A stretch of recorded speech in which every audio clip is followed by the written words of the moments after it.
Good morning बच्चों। आज हम अपराजिता पार्ट 2 शुरू करने जा रहे हैं हिंदी का। ठीक है, कक्षा 8 की हिंदी है ये। कौन सी? क्लास 8 की हिंदी, लेसन नंबर 2। लेसन का नाम क्या है आपके? अपराजिता। ठीक, तो हम पढ़ते हैं अपराजिता के बारे में। चलिए यहाँ पे देखते हैं हम शिवानी। तो शिवानी है, इनका मूल नाम जो है गौरा पंत है। जो लिखा है कहानी अपराजिता, तो इनका मेन नाम क्या है? मूल जो गौरा पंत। इनका जन्म जो है वो राजकोट में हुआ था। राजकोट कहाँ पे है? गुजरात में। तो इनका जन्म जो है वो राजकोट में हुआ था। इनकी आरंभिक शिक्षा शांति निकेतन से हुई है, जो कि पश्चिम बंगाल में है। उन्होंने कोलकाता विश्वविद्यालय, कोलकाता जो विश्वविद्यालय है, से BA ऑनर्स की उपाधि प्राप्त की है। उन्होंने BA ऑनर्स की उपाधि कलकत्ता विश्वविद्यालय से प्राप्त की। किसने प्राप्त की है? शिवानी ने की है। तो इनका मूल नाम शिवानी क्या था? गौरा पंत। ठीक है, इसको याद रखिएगा।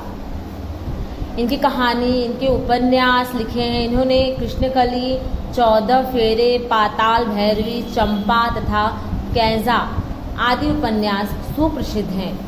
इनकी जो कहानी है और उपन्यास बहुत ही फेमस है, मतलब क्षेत्र में है। तो उपन्यास लेखन के क्षेत्र में इनका एक विशेष योगदान रहा है। इन्होंने 40 से अधिक कहानी संकलनों के साथ उपन्यास लिखे हैं। इन्होंने क्या कहते हैं, कहानियाँ तथा उपन्यास तो बहुत से लिखे हैं। लेखन के कार्य में इन्होंने ख्याति भी बहुत प्राप्त की है। और इन्होंने 40 से अधिक कहानी, 40 से ज़्यादा कहानियाँ लिखी हैं। संकलनों के साथ अनेक उपन्यास भी लिखे हैं। इनमें कृष्णकली, 14 फेरे, पाताल भैरवी, चंपा, कैजा आदि उपन्यास सुप्रसिद्ध हैं। अनेक साहित्यिक, सामाजिक और पुरस्कारों के साथ इन्हें भारत सरकार द्वारा पद्मश्री से सम्मानित भी किया गया है। किसे? अपराजिता। देखिए अपराजिता, शिवानी जी को अपराजिता। देखो, अपराजिता की नायिका डॉक्टर चंद्रा की कहानी। अपराजिता जो कहानी है, ये जो है आप पढ़ रहे हैं कहानी, इसमें जो मेन नायिका कौन है? डॉक्टर चंद्रा है। तो डॉक्टर चंद्रा की कहानी को सार्थक सिद्ध करती है। इसमें अटूट धैर्य के साथ तक पहुंचने की साधना का चित्रण है। डॉक्टर चंद्रा का अदम्य साहस और उनका परिश्रमशीलता केवल विकलांगों को नहीं बल्कि सभी पाठकों को प्रेरणा प्रदान कर सकने की सामर्थ्य रखती है। डॉक्टर चंद्रा जो है, इस कहानी का यही शीर्ष है कि इस कहानी का क्या है कि इसमें डॉक्टर चंद्रा जो हैं, जो बच्चे विकलांग हैं, होते हैं ना विकलांग, अदम्य साहस और परिश्रम जो है, उनका परिश्रमशीलता केवल विकलांगों को ही नहीं बल्कि सभी पाठकों को प्रेरणा प्रदान करने का एक सामर्थ्य रखता है। जितने भी पाठक, जितने भी पढ़ने वाले हैं, एक उनको नवचेतना का उनके अंदर एक वो होता है कि वो भी देखें कि किस तरह से विकलांगों की सेवा करनी चाहिए, किस तरह उनकी मदद करनी चाहिए। इसमें डॉक्टर चंद्रा ने अपनी बेटी के बारे में, अपनी बेटी को किस तरह से उसका ध्यान दिया, उसको पढ़ाया लिखाया, किस तरह से उसका ख्याल रखा, उसके बारे में हम इस कहानी के बारे में पढ़ेंगे। ठीक है बच्चों, चलिए अभी तो हमने आप शिवानी जी का मूल नाम क्या है, वो कहाँ के रहने वाले थे, उन्हें किस से सम्मानित किया गया था, ये सब मैंने आपको पढ़ाया। उनका जन्म कब हुआ था? 1933 ईस्वी में। ठीक है, शिवानी का। चलिए अब हम कहानी के बारे में हम आगे चलते हैं, बताते हैं आपको। कभी कभी अचानक ही विधाता हमें ऐसे विलक्षण व्यक्तित्व से मिला देता है। कभी कभी आपको ऐसा नहीं लगता कि हमें कुछ अलग ही लोग मिल जाते हैं, तो ऐसे विलक्षण व्यक्तित्व से मिला देता है जिससे हमें स्वयं अपने जीवन की दिक्कतता बहुत छोटी लगने लगती है। इससे क्या होता है कि हमारे जीवन में जो भी कमी है वो हमें बहुत छोटी लगने लगती है। हम सोचते हैं कि हमारे पास ये चीज़ नहीं है, वो चीज़ नहीं, हमें बहुत गिल्टी फील होती है कि मतलब शर्म आती है कि हम बहुत छोटे, अपने आप को बहुत छोटा समझने लगते हैं। लेकिन कभी कभी अचानक ही विधाता क्या होता है कि हम ऐसे लोगों से मिल लेते हैं ना, कि जो हमारे लाइफ में कमी है, जो हमारी ज़िंदगी में जो भी कमी है वो हमें बहुत कम नज़र आती है, बहुत छोटी लगने लगती है हमारी दिक्कता। हमें तब लगता है कि चलो हम तो कम से कम उससे तो बेहतर ही हैं। तब हमें लगता है कि हम भले ही उस अंतर्यामी ने हमें जीवन में कभी अकस्मात अकारण ही दंडित किया हो, कभी हमें दंडित किया हो, किंतु हमारे किसी अंग को हमसे विच्छिन्न कर हमें उससे वंचित तो नहीं किया। चलिए हमारी लाइफ में अगर आप लोगों की कहते हैं ना कि चलो कोई भी कमी है वो तो पूरी हो सकती है, लेकिन विधाता ने कभी हमें किसी हमारा जो अंग है वो सही सलामत है, सारे अंग जो हैं उससे हमें कभी विचलित तो नहीं किया कि हमारे पास न हाथ है, न पाँव है, या फिर एक आँख नहीं है, कान नहीं, ऐसा तो नहीं ना। हम सारे हमारे अंग जो है वो सब सही हैं, सब बहुत अच्छे हैं। उस सब चीज़ों से हमें वंचित तो नहीं किया। फिर भी हमें से ऐसा कौन ऐसा मानव है जो विपत्ति के कठिन क्षणों में विधाता को दोषी न ठहराता हो। लेकिन ऐसे लोगों की कमी नहीं है जो थोड़ी सी मुसीबत पड़ी नहीं कि भगवान को कोसने लगते हैं, मैंने क्या किया है, मेरे पास ऐसी, हमारे पास ऐसी चीज़ें नहीं हैं। जब भी कोई थोड़ी सी विपत्ति आती है, उन थोड़ी सी कठिन क्षणों में हम क्या करते हैं, भगवान को कोसने लगते हैं, विधाता को दोष ठहराने लगते हैं कि आपने हमारे साथ अच्छा नहीं किया। लेकिन हम इस कहानी को जब पढ़ेंगे तो हमारे मन से जो विधाता को कोसने की, दोष देने की जो हमारे मन में ऐसे सवाल उठते हैं तो हम उसे छोड़ देंगे। चलिए हम पढ़ते हैं अब कि हमारे पास जो है हमें खुश रहना चाहिए, उसी में हम इस कहानी में पढ़ेंगे। चलिए हम आगे बताते हैं आपको। अब मैंने अभी पिछले ही महीने एक ऐसी अभिशप्त काया देखी है, लिखती हैं कि ऐसी काया, एक ऐसा अभिशप्त शरीर देखा इन्होंने जिससे विधाता ने कठोरतम दंड दिया। अब देखिए, आप तो सही सलामत है, फिर भी आप थोड़े से कठिन क्षण आते हैं तो हम लोग भगवान को दोषी देने लगते हैं, विधाता को दोषी देने लगते हैं। लेकिन अब ऐसे ही एक अभिशप्त काया हमने देखी कि जिसे विधाता ने कठोरतम दंड दिया है, किंतु उसे वह नतमस्तक आनंदी मुद्रा में झेल रही है। इसे जिसे भी ये कठोरतम दंड दिया गया है उसने उससे नतमस्तक होकर बहुत ही आनंद की मुद्रा में झेला है उसे, न कि वो विधाता को कोस कर उसको झेल रही है कि जो भी ईश्वर ने दिया हमें बहुत दिया है, हमें उसका शुक्रिया करना चाहिए। क्योंकि जो हमारे पास है हमें उसमें खुश रहना चाहिए। किसी और के पास, दूसरे लोगों के पास तो वो सब चीज़ें भी नहीं है, इसलिए हमारे पास जो भी है हमें उसमें खुश रहना चाहिए, ना कि विधाता को दोष देना चाहिए। तो इसमें मैंने अभी पिछले ही महीने की ऐसी अभिशप्त काया देखी, ऐसा एक शरीर देखा जिसे विधाता ने कठोरतम दंड दिया है। विधाता ने क्या, उसे बहुत ही कठोरतम दंड दिया, लेकिन उसने उसे नतमस्तक होकर आनंदी मुद्रा में उसे एक्सेप्ट किया, उसे झेल रही है, और न कि विधाता को वो कोस रही है, ईश्वर को कोस रही है कि आपने मुझे ऐसे शरीर क्यों दिया, ऐसी काया क्यों दी है।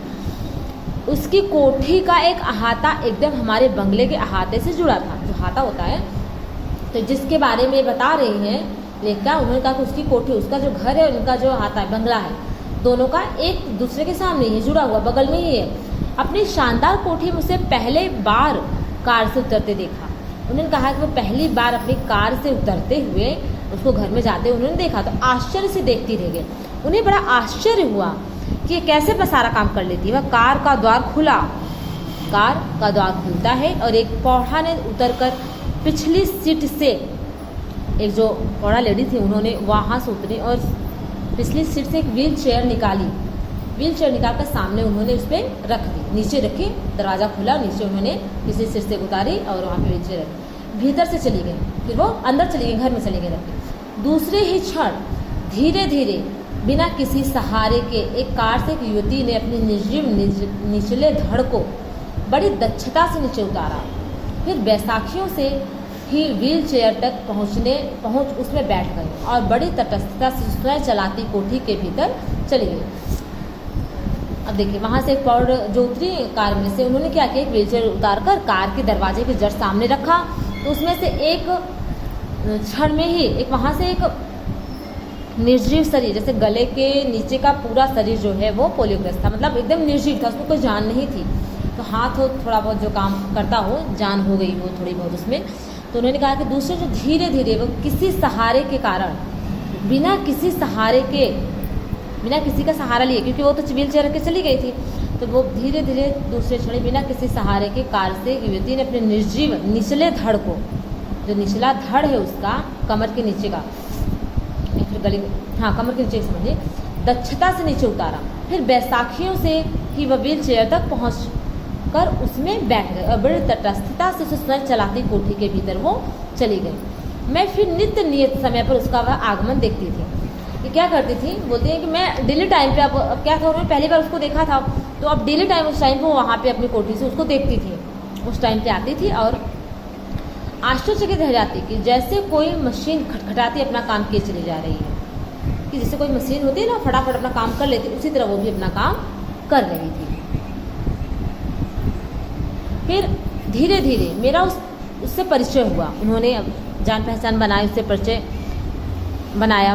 कहानी सुनी तो दंग रह गई। नियति के प्रत्येक कठोर आघात को अति अमान्य धैर्य साहस से झेलती वह बीते भर की लड़की, छोटी सी लड़की जो है वो बीते भर की लड़की मुझे देवांगना से कम नहीं लगी। मैं चाहती हूँ कि मेरी पंक्तियों को उदास आंखों वाला गोरा उजले वस्त्रों से सज्जित लखनऊ का मेधावी युवक भी पढ़े, जिसे मैंने कुछ माह पूर्व अपनी बहन के यहाँ देखा था। ये क्या है, अपनी बहन के यहाँ गई थी, ठीक है, तो वहाँ उन्होंने एक युवक को देखा था। वह IAS की परीक्षा देने इलाहाबाद गया था। लौटते समय किसी स्टेशन पर चाय लेने उतरा। जब गाड़ी रुकी, गाड़ी चल पड़ी और चलते ट्रेन में हाथ में कुल्हड़ सहित चढ़ने के प्रयास में गिरा और पहिए के नीचे हाथ पड़ गया। प्राण तो बच गए परंतु दायां हाथ चला गया। ठीक है, तो ये कह रही है कि मैं उस जब गई थी अपनी बहन के यहाँ, तो बोल रही है कि मैं वहाँ से जब आ रही थी गाड़ी में, इन्होंने एक चाहती कि मेरी पंक्तियों को उदास, जो लड़का है वो भी पढ़े। ये अपनी बहन के कुछ पहले टाइम पे गई थी अपनी बहन के यहाँ, तो उन्होंने उस लड़के को देखा था। ठीक, वो क्या था, वहाँ पे पेपर देने आया था, एग्ज़ाम देने आया था वो। तो वो क्या था, गाड़ी से वो नीचे उतरा चाय लेने के लिए।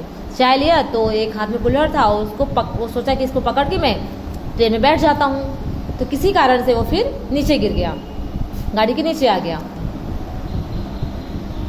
देखिए बच्चों, मैंने क्या बताया कि जब ये गए थे वहाँ पे बहन के यहाँ, तो उन्होंने एक लड़के को देखा जो कि लखनऊ का मेधावी युवक था। वो क्या था, अपनी जिसे मैंने कुछ माह पूर्व अपनी बहन के यहाँ देखा, वो IAS की परीक्षा देने इलाहाबाद गया था। लेकिन लौटते समय किसी स्टेशन पर चाय लेने उतरा कि गाड़ी चल पड़ी। चलते ट्रेन में से एक हाथ में कुल्हड़ सहित चढ़ने के प्रयास में वो गिरा और पहिए के नीचे हाथ पड़ गया। प्राण तो बच गए पर उसका दायां हाथ चला गया। चलिए अब हम इसके आगे का जो स्टोरी है वो दूसरी वीडियो में बताएंगे आपको। धन्यवाद।